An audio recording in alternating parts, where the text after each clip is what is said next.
so glad to be here. I am a big Creative Mornings fan. When I lived in Singapore, I used to go to Creative Mornings, and I love the Swiss Miss blog. I also used to work at Automatic WordPress, and they were a sponsor of Creative Mornings, so it's really fun to be here. And I'm excited to talk about Sanctuary and a little bit about remote work. So to begin with, luckily we had some prep for this with our name tags today. But when you hear Sanctuary, what do you think about? And so I asked this question to the internet.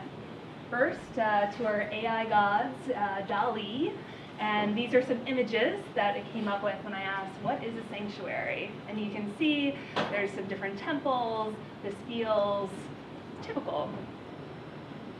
Then I went to iStock and looked a little bit of what algorithms and people may say, and you can see similar buildings, but also a little nod to the bird sanctuary in the corner. But then this left me thinking, is sanctuary, though, more than a place?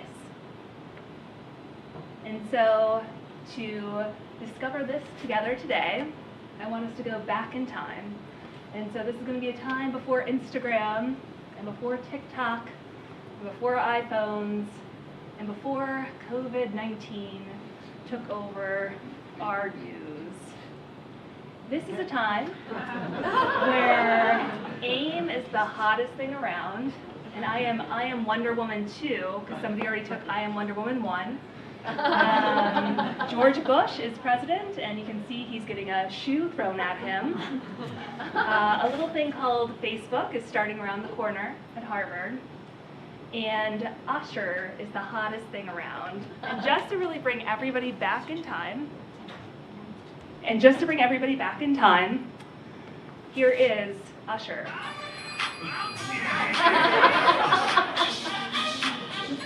Okay. So we are officially back in 2004. This is me. Yes, I'm wearing a velour tracksuit. And I have on a sorority t-shirt. And I am headed on study abroad my junior year. And this might be a typical college thing if you have that kind of luck and privilege. But I have never, ever left North America. I have never been on a flight alone. I have decided to study abroad alone. And here I am off on this new adventure. The thing is I am going from this, which is my beloved car, Rhonda, the red Honda.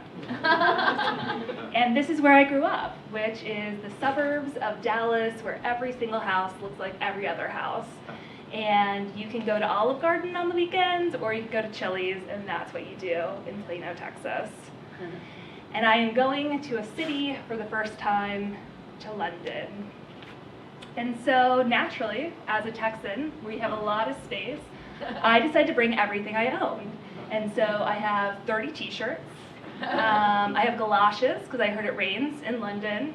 I brought a formal dress, because I heard there's royalty in the city. And I brought all of my own cleaning supplies and snacks, because I wasn't sure if London would have a grocery store.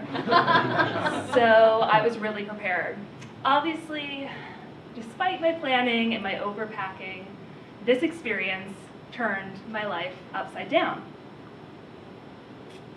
I know this because I kept a very detailed Zanga blog the entire time I was there. I was Tam Tam 1. It was called My So-Called Life, a little nod to the TV show.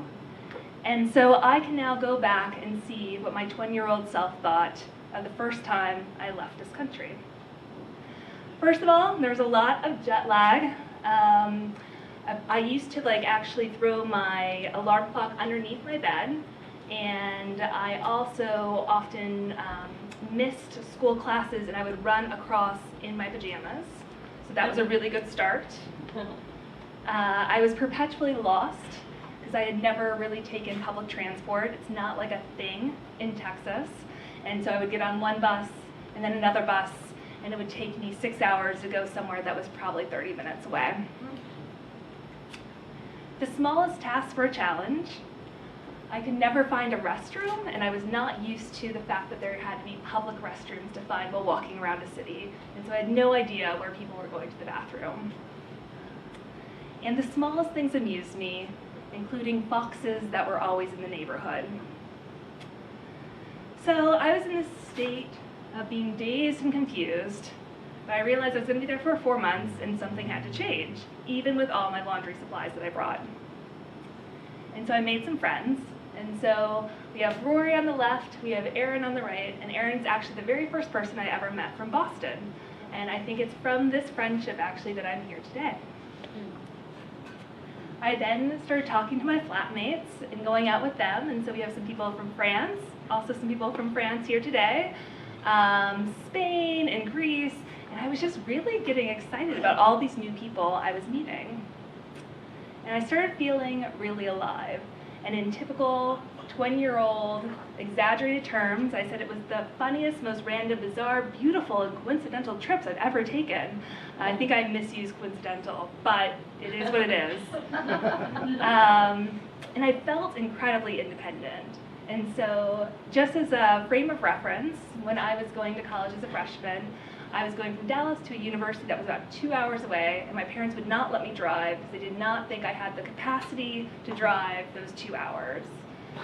And then all of a sudden, I am in Europe, and I am going to Germany solo for a week. And I am feeling empowered that I can stay at these hostels and meet these new people, and I can just explore this world. And I started zipping around. So the girl that initially could not get on those double-decker buses and ever go in the right direction was all of a sudden on the Brit Rail, going around the different universities and different towns within the UK. And so by the end of this study abroad trip, I had fully jumped in, and I was then, of course, giving advice to people back home on the Zanga to just push yourself a little, get out of your comfort zone, because I felt like I now was very empowered. And so that was probably the first time that I realized sanctuary wasn't a place. It wasn't necessarily Texas. It wasn't my red Honda back in Dallas. It was not my university. It was something that was living inside of me. And so I created this framework where I realized that things like my environment, so whether it is London or the trip I took to Germany or going around on the Brit Rail, the experiences I was having, meeting all these new flatmates from different countries and learning about what they did on the weekends there and their cultures. And one of my flatmates was actually, he had worked at the Olympics in Greece the summer before and learning all about that experience. I had this community as well, so I was meeting these new friends like Erin and Rory, who actually influenced my decisions later on, because now I am here. And all of these things were creating a sanctuary inside of me. And that framework allowed me to go everywhere. And so as somebody that was thinking she would never leave Texas, I became a traveler. And so between 2004 and 2020, I went as many places as possible. I got a job where I could travel full time, and I went all over the globe. And so this was really fun for me last night, where I got to put a lot of photos together from different times of my life. And there's largely placed where they happened, but not exactly. And so I was an expat for 9 of those years. I went to 70 countries, 7 continents. I took it really far. It was like my whole existence, my entire life. I was a traveler, I was a digital nomad. At one point I got rid of everything I owned and I lived in one carry-on bag for 3 years. It was who I was. And then, as we all know, life changed. And so in 2020, the pandemic happened, and I had just moved here. So I had just moved to Cambridge, I had just gotten a new job at IDEO, and I had just moved into a new apartment 3 weeks before. And all of a sudden, I did not know what to do. I was so used to the way that I experienced life was by taking in all these external stimuli. So being in a new environment, traveling, meeting new people, having these new experiences, changing jobs, and that was kind of what made me me. And so all of a sudden, I'm by myself in this apartment, and every single thing is closed. And so, once again, my life turned upside down. And I was like, what am I going to do? I am definitely all alone, and I do not know what I'm doing. But once again, I realized I had to change. And so I looked at my framework and I flipped it around. I have all these experiences from these 16 or 17 years that I've spent traveling and doing different things and being out in the world.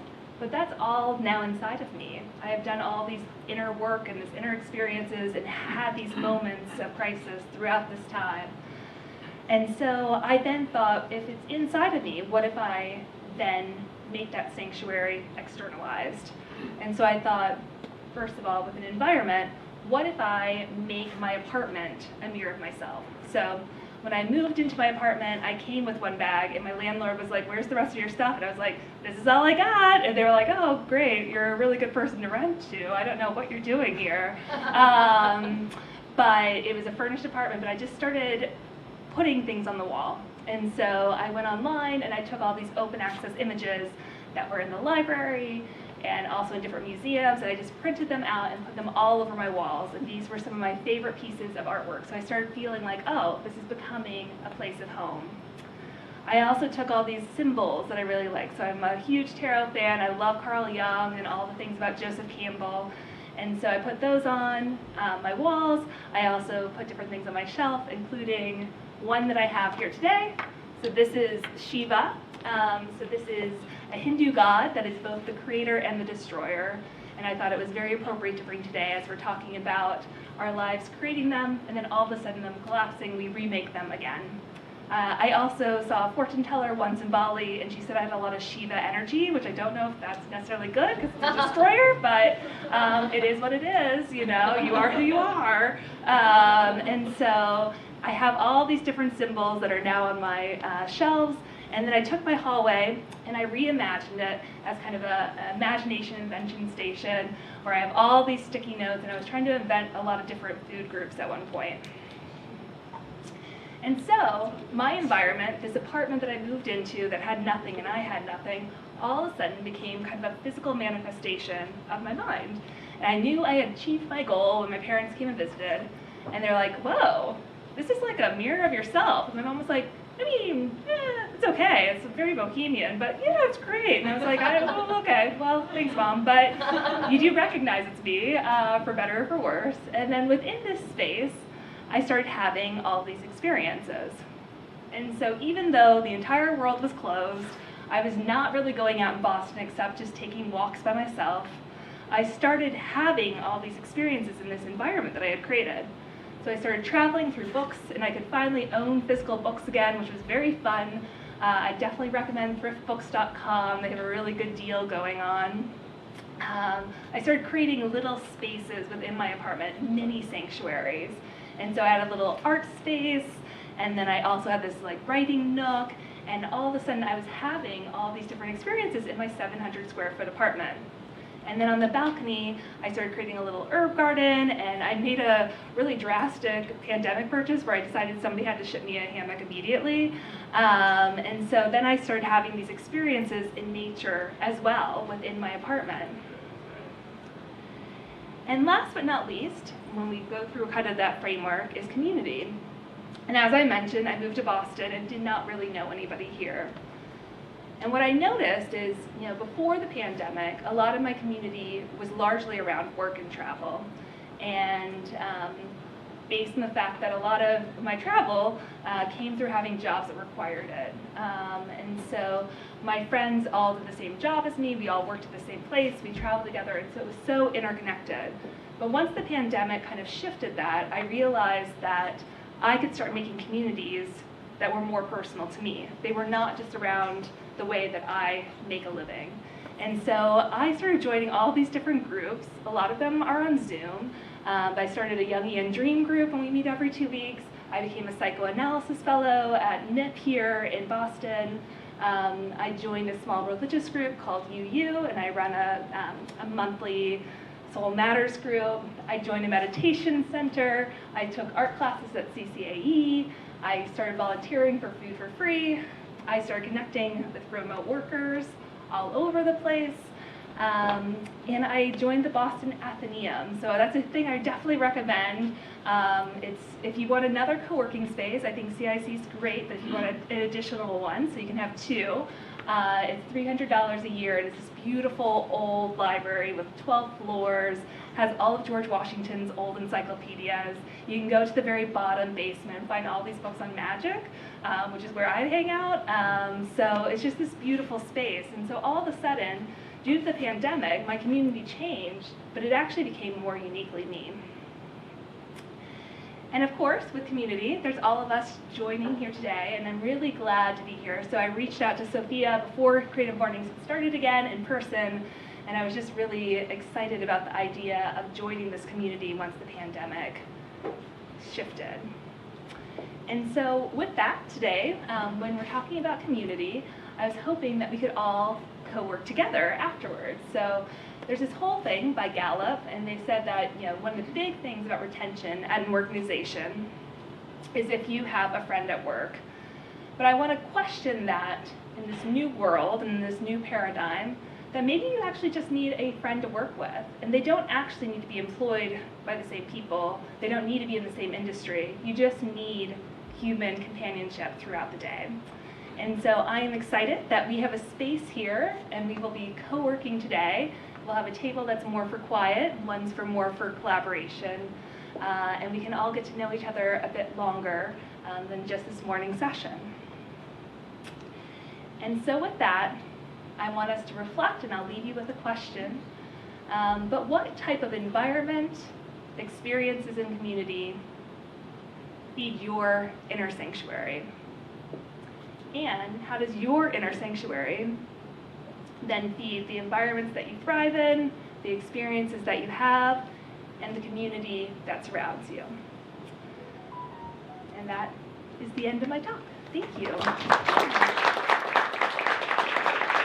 Any questions? 4 questions on remote work or sanctuary, or does anybody want to say a little bit about their sanctuary? Yeah. How do I get your book? So the book comes out on the 7th. It will be it's on Amazon for pre-order right now, as well as Barnes & Nobles and other sites, but it will be at the Harvard Bookstore and the Trident Bookstore and things of that sort. And it looks like this. So it's essentially a book that is written, I think, it's kind of like your remote work coach. And it's like, this is how you can actually make it truly work and have that freedom and flexibility that you initially thought you would get, and all you're getting right now is being on Zoom in your pajamas, but you're still working all the time. And so this is how to get your life back when you're remote working. I have a question. Yeah. Having lived, having lived as an expat for a long time myself, I'm wondering, for you to develop this, your book, were there any other models of work that you encountered in other countries, that kind of helped form this new approach? I know each culture has a lot of different approaches. Was there one particular? Or? Yeah, so I think when we started, so for our book, we actually interviewed another 35 different friends and colleagues and thinkers in remote work. So it wasn't just our perception of it. But what we found out is like a lot of people were remote working before they even knew they were a remote worker. So I started my career in 2006. I was a management consultant, and there was no George Clooney, but I was always on a plane up in the air. And so I technically was a remote worker, except I had like a BlackBerry and an IBM ThinkPad, and the internet connection was a lot slower. But a lot of us have those experiences, whether it's freelancing or working in an office but sending a lot of emails. All of those things are technically remote work skills. And I think from other countries, what I just learned when I was a nomad, I would work with a lot of other people that were traveling full time, and we would just get together at cafes and do a little work for the day, and then we'd go do something else. And I just remember all this freedom and flexibility. So when the pandemic hit and everybody was kind of in their houses for good reason, because there's a pandemic going on, I just felt like it was missing some of the things I loved about remote work, and that was the ability to pop around different places throughout the day, have different changes in environments, work at different times. I am a huge night owl. I guess there's an idea of like things can be past your bedtime, but I think this is before my wake-up time.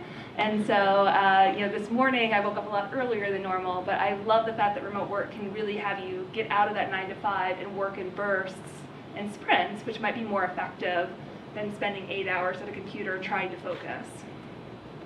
Yeah, so those are some things. But yeah, I love still working across time zones, and I think that was another thing that I learned a lot when I was traveling, was just, I was based in the Google Singapore headquarters for 4 years, and so that really made me remember what it's like to be in a non-core time zone, because people in Mountain View would be like, hey, you can just have this meeting at this time. I'd be like, it's 1 in the morning. I don't really want to be talking to you right now. And so it really made me think a lot about scheduling and how to be considerate of people that are in other countries that might not be in the primary office. Tamara, do you have any best practices around, I think a lot of creatives, there are a lot of freelancers among us too, and we're working from home, and we probably did it before the pandemic too. How to create a sanctuary, but also like how do you create a designated workspace so that when it's time to shut down, you can actually shut down and enjoy a sanctuary that is your home and rest. So I feel like as creatives sometimes we never stop working. So how do you have any best practices around that? Yeah, so yeah, I interviewed a couple people on this, and I really liked people that told me they had very specific rituals. So, you know, before we used to have a commute, and I get car sick and I don't drive, so it wasn't like my favorite time of the day. But for some people, they really liked it as a time to like have a good podcast. You know, they could like, transfer between work and home. They could have a little me time before going back to maybe young children. And then when that ended, things just kind of collapsed. And so there's this thing in like kind of urban design called like first, second, and third spaces. And so your first space is your home, your second space is work, and your third space is public space. But with the pandemic and people doing a lot of remote work at home, it collapsed that first and second space. And so I thought this was really interesting about what people were doing, but they were creating these commuting rituals that were not a commute. So after they were done working, they would be like, okay, I'm gonna go for a 20-minute walk around the neighborhood and just have like my time to shut off and not think about work anymore and transition to home life. Or I interviewed this awesome woman, and she was just like, you know what I do? I put my kids to bed, and then I play piano for 1 hour, and then by the time I'm done with this piano, I am completely checked out of both being a mother and work, and I just do me after that. And so I just loved when people were creating those rituals, because you do need to be very intentional with those boundaries. Many people who work remotely have quite a few virtual meetings. I was working as a consultant during the COVID, and there were weeks where I'd have like 2 to 5 virtual meetings a day. And I was wondering if you have any tips, if you're having virtual meetings, is how do you get that human element into the meeting so you're not just dealing with the rational part of the work, because you'll get more out of it if you somehow establish a personal relationship. Yeah, so the way we generally think about this is we have this concept called the ABCs of remote work. Remote work communication is async before calls. And so asynchronous communication is really the thing that ladders up to this freedom. And asynchronous communication is later kind of communication. So you say something and they don't have to respond immediately. They can respond the day after or the day after that. So I think the more you can shift some of your kind of tactical work that you're mentioning of like, okay, have you done this? This is an update. The more you can put that in written form, or even, you can do a very quick 5-minute video. We're always doing asynchronous communication. We forget about that. But like anytime you do a TikTok video or Instagram or Facebook, or you're reading the news, all of that is technically asynchronous communication, because whenever somebody published that, it's very different than when the time that you are digesting it and you're commenting back. So I would suggest moving as much as you can that's tactical into written form and having some type of knowledge hub. We call it a digital home in our book. And then when you do have those meetings, I think you should really make them as personal as possible. Like when you are having that face-to-face time, like have a good conversation, check in, get to know each other. If you have a monthly or a weekly meeting with your team, rather than diving into like, okay, we're gonna do a status update right away, instead play a game, do something for 5 minutes, have some type of, I don't know, a poll or some way to create those like little micro moments of connection, I think are important at the beginning of when you do have those calls. And so that would be my recommendation. And then I also think remote workers should be in person too. So even though I am a fan of remote work from like a lifestyle perspective, and a lot of that came from the fact that I really wanted to travel and have a full-time job before remote work was a popular thing. But I think, a lot of remote companies, so Automatic was one of the largest all-remote companies before the pandemic, which is where I worked. They still had meetups a couple times a year, and at those meetups, it was just almost all social, and it was just to get to know each other. I actually had a talk with somebody that runs Facebook's Workplace right now, and they are doing a lot of analysis on how their hybrid program is working. But one thing that I thought was really interesting that they figured out was if you just have 1 to 2 really good connection points throughout the year, you can actually create a bond. You don't need those regular drum beats of meeting in person every week. And so it's really interesting how people make those connections. How do you deal with the issue of management, especially as you go up in the ranks at remote work, as opposed to all the other people there? Yeah, so I think we're learning a whole new thing with management. And so I think there's a couple of things with this. First of all, a lot of people that are in management positions right now came through the ranks in a very different way of working than today. And I think that is, in general, a huge challenge. When we think about management, at least Allie and myself, the first thing is to really understand yourself. And so you need to do some evaluation of what kind of leader do you want to be? How do you like to work? What makes you tick? What actually makes you very frustrated? By knowing yourself more, I think that can add some self-awareness to when you're managing as a group. We focus a lot on teams because teams eventually build up to the larger organization. But we do think it's really important for leaders to set an example. So I'll give an example. So Matt Mullenweg is the CEO of Automatic, and he started WordPress, and he wrote the foreword for a book. I used to work pretty closely with him when I was at WordPress, but the reason that he was able to have a 2,000-person team actually do remote work is because he would live the actual standards. So for example, I once got in a lot of trouble because I had these secret Google Docs, and I would keep all my secret notes in it. And then and the way that the company worked was actually you should post every single thing on an internal blog post because it was a WordPress company. And I got a ping from him, and he was like, "Hey Tamara, what's with your secret docs? You've got to post it." And so I got in trouble by him, and then I immediately posted it, and I never did that again. But you, as a leader, you have to also follow the principles that you're expecting your team to follow. Another thing at Automatic is we rarely had meetings, and we also did not use email. And so that was a huge shift for me. And I remember trying to send emails, and it was no, we don't send emails to each other. And if you do, nobody will respond. Get it on Slack. So there does become these kind of principles, and there doesn't have to be that many. Actually, the simpler, the easier it is. But there's more we can talk about, but yeah, that's just a little start. So he was remote 5 days a week, you think? He was remote, so he started the company in 2004, and so he would, the company began remote from its inception, and he was also best friends with Tim Ferriss, who wrote the 4-Hour Workweek, and so I think there was a mindset of wanting, he was I don't want to be in an office all the time, so I'm not going to make my employees be in an office all the time. I think that's the origin of it all. Yeah. Did you have a question? I guess when you're trying out new communities or new experiences, how do you decide are there questions you ask yourself if it's contributing to your inner sanctuary or taking away from your inner sanctuary?